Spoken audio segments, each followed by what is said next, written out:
Shioka, Barney, Great. And how about staff and other people attending? It'd be nice to introduce yourself, sir. Let's do the room first.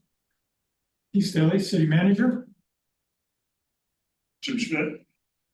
Where am I at? Assistant Director. Hi, I'm Callie Leinenbach, Budget Manager. Dan Atchison, City Attorney. Josh Eggleston, Chief Financial Officer. James Orton-Hess, Senior Fiscal Analyst. And Shannon Thomas, Admin Analyst.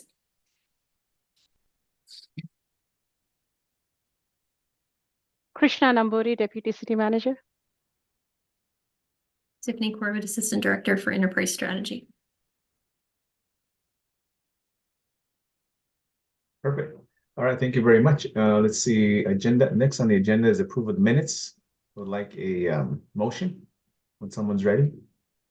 I move to approve. Sorry. Move That's to it. approve the minutes. Second. Okay, so I would say moved by Gwen, seconded by Barney. Is that correct? Yes. Okay, cool. All those in favor say aye Aye. or thumbs up, and any opposed? Sounds good. Motion passes. Any Josh, anybody signed up for public comment No, not today. or ever, but that's it's one of the 10. You know, There's been twice. They haven't come there yet. that's true. Next on the agenda is our action items. Josh, this is regarding our fleet services fund balance policy and the document services fund balance policy. That is correct. And I'm going to turn it over to James. James, you want to walk us through that? Sure, I have a presentation I will share.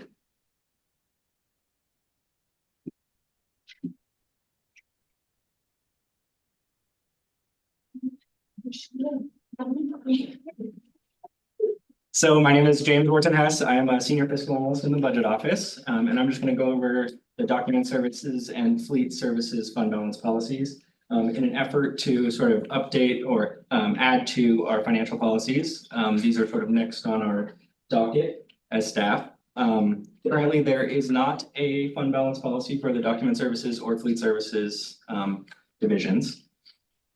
So let's get into it. So just really quick, the document services, they provide copy, mail, print production, and sort of all those services you see listed. And they do that using revenue from internal departments. So this division is pretty much completely funded internally by other city funds.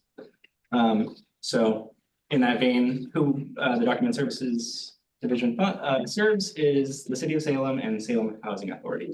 And I know we have staff from both these departments here to answer sort of operational questions if you have them. So the proposed fund balance policy is just going to be 10% of the operating budget of the division. So that would exclude transfers and capital, just the sort of yearly operating budget. 10% is lower than some of our other fund balance policies, and that's just because both the revenue and the expense side are highly controllable since it is an internal service. So any questions on document services before I move on to fleet? Yeah, one question. When you say highly controllable, do you mean we can ramp down? We can like, can you define that a little bit better? I want to make sure I understand what you mean.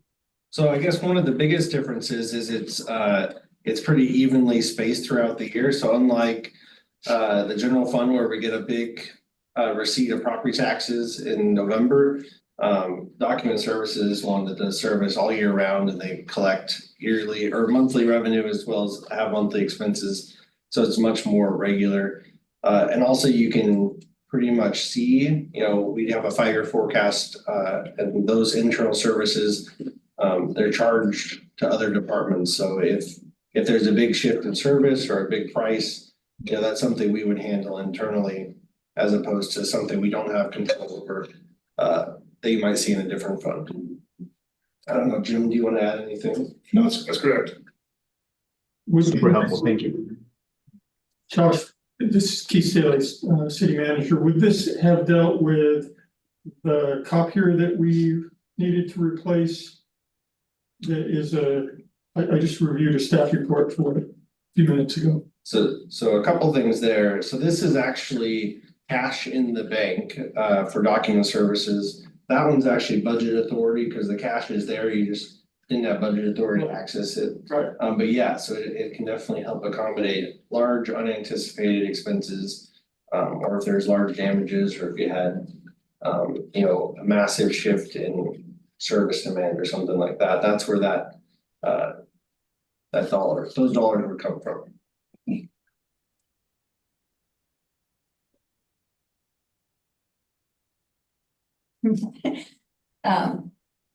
Jose, I have a question. This is Linda Okay. Nishioka, City Councilor. So the Salem Housing Authority is in on this one. Are they on the majority of others or are they on a select few? I'm just curious. So the city of Salem has a IGA, an intergovernmental agreement with the Salem Housing Authority. There are some things that are considered in scope services that are covered by a flat payment from the housing authority. Others are out of scope services where this falls into where they get charged for the service that they use. So if they use document services, they get an invoice for the services. Whatever it was that they had printed or needed. So it just depends, like they don't use fleet services anymore. They used to, 10 years ago. Okay. But it just kind of depends on what services they're looking for. All right, thank you. Any other questions? Okay, sounds good. All right, moving on to fleet. So fleet services provide preventive maintenance inspections and vehicle and equipment modifications and rebuilds. It also provides fuel for the entire city. So this fund balance policy is a little different in that it's broken out into two sections, fuel and then fleet maintenance.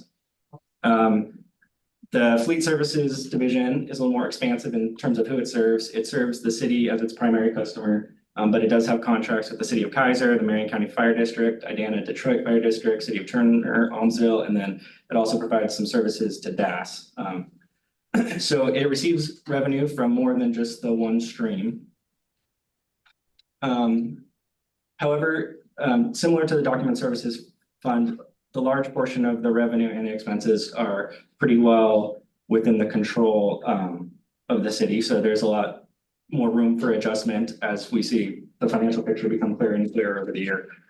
So for that reason, we're proposing both the 10% of the operating budget as the reserve in both fleet and fuel. So do you want to add anything to that, Jim? Nothing to add. Okay. I don't have any questions, but any other member of the committee have some? I do. Yeah, go for it. Thank you, Linda Nishioka again. So with the city of Kaiser, is this for specific things or all? It's specific to the fire department. Oh, to the fire department, okay. Yes. And do we do anything with the Salem Kaiser School District or is that a separate? No. Okay. Thank you. No, thank you. Any other questions? Sounds good. Great, and then so that's the recommendation on the screen as well as in the staff report. And just before there's any motion, you do have other fund balance policies that this committee's recommended. Council has postponed those. We're planning to bring those back and we'll just put them all together. Combine them in one recommendation for council. Okay, so this won't be a separate one then? No, it won't be separate. We'll just include them all together. That's a great idea, Josh. It's a great idea. Okay. Okay, so we should, Dan, should we have a motion within our committee to make this recommendation? Yes, you're gonna recommend to the city council. All right, anybody would like to make that motion? I can. I recommend to the city council, adoption of the attached fund balance reserve policies for the fleet services and document services divisions of the city services fund to establish reserve requirements. Second. All right, so it's motion by Nishioka, seconded by Varney. Any other comments or questions? All those in favor, say aye or thumbs up. Aye. Aye. Any opposed? All right, motion passes. Thank you. Okay. Let's see, anything else on item 4, Josh? Or now we'll move on to number 5. Nope, that's it. Management for update. report. Okay, cool. We can move on. So for item 5, we've provided the quarterly investment report for your review. I'm happy to answer any specific questions. It is slightly stale, being back from March, but I think it's still really interesting information. We do work with our investment advisor for their production. For this group, one thing I'd call out is the ESG, the environmental, social, and governance section is always pretty interesting to look at those. I would note that one of our investments, Amazon, just hit the threshold for being at risk, more than the low risk for ESG. So we'll go ahead and keep an eye on that and see if it comes back down for next quarter, but just something to keep an eye out on. Just a general question on that one. What made that come into the that high risk? What, I don't know specifically what it is. I can request that information, the report for that specific holding. I just know generally overall, it just hit that 30.2 for the ESG risk rating back in March. So I don't know if they've done better since then. And I also don't know the combination of if it's the environmental, social, or governance portions that are driving that. I think last time we looked at it, I think it was probably the governance piece that was more concerning, but I can bring that specifically back to the committee for next month. Yeah, if it's a simple question, you can ask. It's just, I'm sure other people would ask it, so. Yeah, absolutely. Anything here concern you, Josh, or anybody on the team? Anything in this? I don't think there's anything concerning. I just think we're still in an interesting financial environment. Councilor Nishioka asked a really good question earlier via email about treasury bonds. And we have this interesting thing happen where you buy a treasury bond, it's at a pretty good rate, but the rate still gets better several months later. So the market value goes down because if you were to have to divest, you'd have to discount it in order to sell it off. So we're still in this interesting cycle, but it's been really good for our interest earnings across the city. We've been doing fairly well, which is good news. That is good news. Any comments or questions on this report? Obviously, this is a big report, a lot of information. But anything else, staff, that we should be aware of? I mean, it's helpful. And your comments really make it clear what it is we should know, but anything else we should be aware of? Nothing from me, but I'm happy to answer any questions, or if our investment advisor, if you're ever wanting to talk to them specifically, they're always happy to come out. I think we do that annually, but we have it set up so that if you have specific questions, we can have them come to the committee and you can ask them questions directly also. Fantastic. That sounds good. Chair Any other Gonzalez. questions? Oh, yes, Keith. Keith here. Before we move on from this item, it does bring to mind for me the comment at the budget committee about the request for a quarterly financial report. And I know, this could be part of it, but I think the budget committee was looking for a more comprehensive look at what our financial position is, both relative to, our investments, but also to our expenses and our revenues. So Josh and I have been talking about what that might look like. And at some point, we hope to come back to the finance committee and talk about, what would you like to see, and then advance a proposal to the city council for their consideration. That's a great idea. You can come up with, several ideas, and maybe we could help as a team narrow it down. And, Yeah. that'd be awesome. That'd be great. Okay, thank you.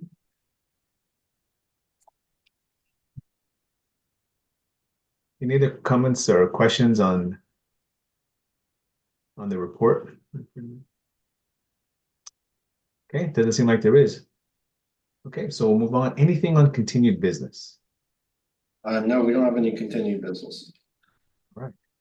Anything in new business? So this is where I was gonna talk about the quarterly reports. Oh, it's all good. So we'll bring something to the committee with Short charge. no, all good. With different components that might be included. The quarterly report we provide to the budget committee has a lot of information, but it really is focused on budget and budget compliance. So there might be different things that the city council or the finance committee might want to look at. So we'll brainstorm some different ideas there. The other thing we're interested in doing is bringing the forecast assumptions to the committee. We're going to be looking at trying to accelerate that process. And we want the finance committee at least to have a better understanding of what's included in the assumptions before we get there. So that's something that we'll be talking about over your next several meetings. We'll probably try to take it in kind of bite-sized chunks, not try to look at all of it all at once. Just so you're aware of things that are upcoming. It's helpful, Josh. Thank you so much. Thank you. Okay. So if there's no other new business, anything else for the good of the order? All right, I want to thank everybody for your time. Thank you, staff. Great information. And committee members, thank you for joining in. So, meeting's adjourned. Thank you.